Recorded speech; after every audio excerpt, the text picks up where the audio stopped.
Imperial whiskey. Hey everyone. I've always been a huge fan of Orson Welles and his work.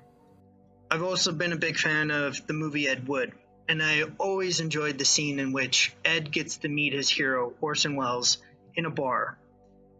Vincent D'Onofrio played Orson Welles, and I thought it would be a fun little project to do a little bit of some of the deep fakes on Vincent's performance and just see what that scene would actually be like in real life. Since this was a completely fictitious meeting, they didn't actually get to meet each other, but the screenwriters felt it would be appropriate given at this exact moment both were kind of in a slump career-wise. So I thought it would be somewhat fun to tackle this topic.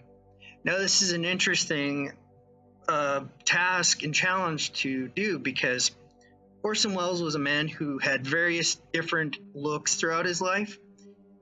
Primarily, a lot of people know the older Orson Welles, the bearded Orson Welles, the more overweight Orson Welles.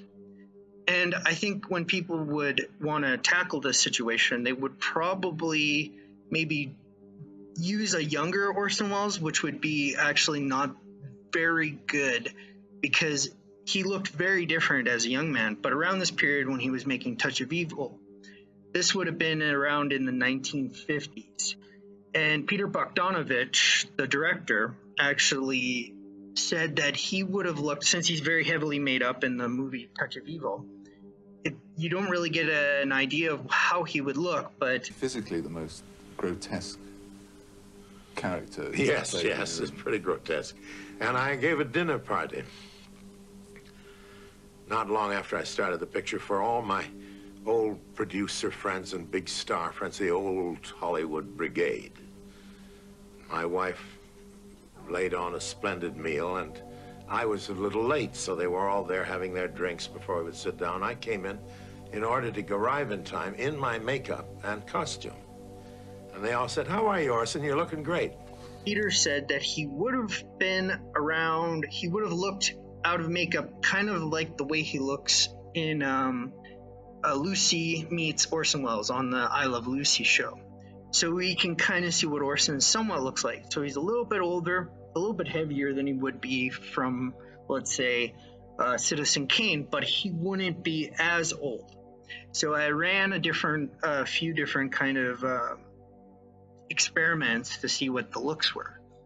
But I actually kind of like the younger Orson because I think that looks very definitively Orson.